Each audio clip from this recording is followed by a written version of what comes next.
Procrastination is the art of keeping up with yesterday.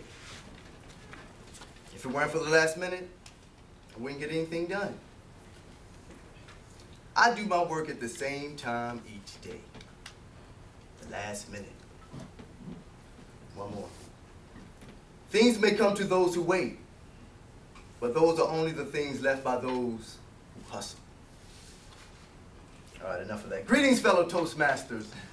Greetings. And most welcome guests. Greetings. Procrastinate, to put off intentionally and habitually. To put off intentionally the doing of something that should be or needs to be done. It's inventory time for 2010. Did we accomplish all that we set out to do? We have a new year quickly approaching, this year quickly coming to an end, and this being my last speech for 2010, so I thought that the subject of procrastinating would be a great way to take us into the new year. So we're going to look at some consequences of procrastinating, why we do it, and some remedies for it.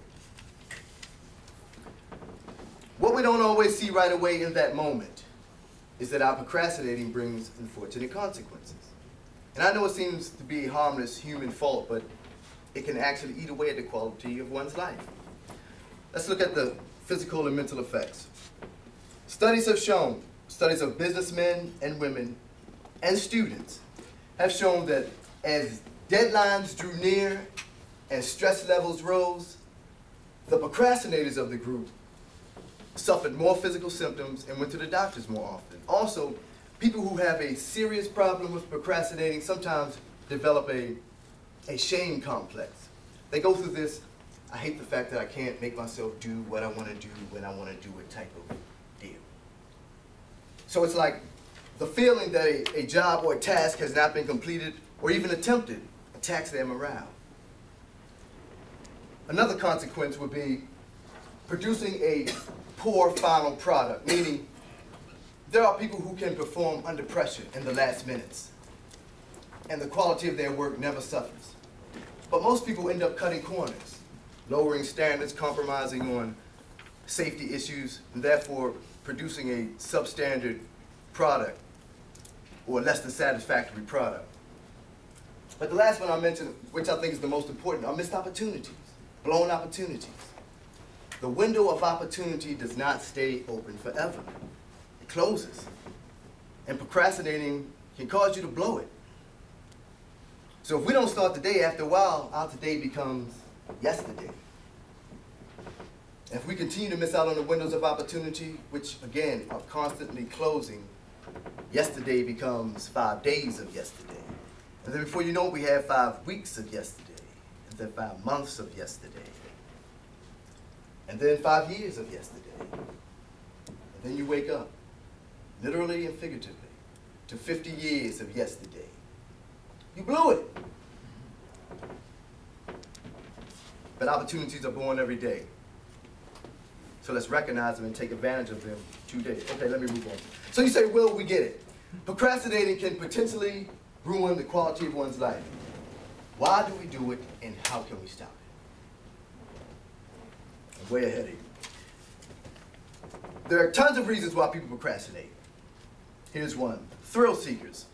These people intentionally wait until the last minute to perform, to experience that euphoric rush. Performing in the last minutes under pressure gives them a sense of high. Next one would be avoiders. These people, they don't commit one way or the other.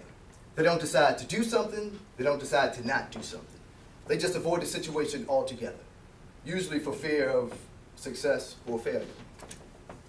Next one, people have limited emotional willpower and have limited ability to control their emotional desires. So when placed under even the most slightest amount of stress, they give into their desires, their weaknesses, and therefore blow off what they should be doing.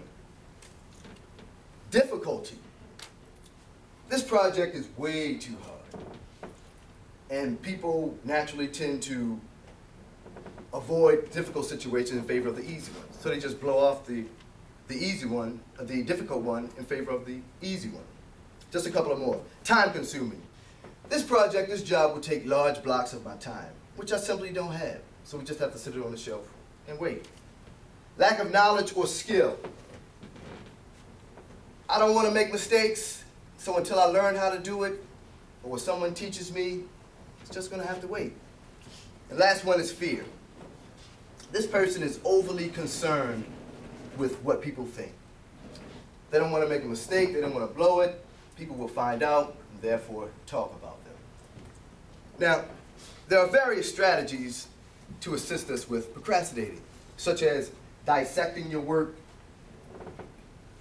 section by section and then completing it, or gathering all your information, all your material, all at once, and then starting like that. Or one that really stood out for me, and it's very basic, very simple, and it's all mental. If we're going to change any bad behavior, we have to change the way we think.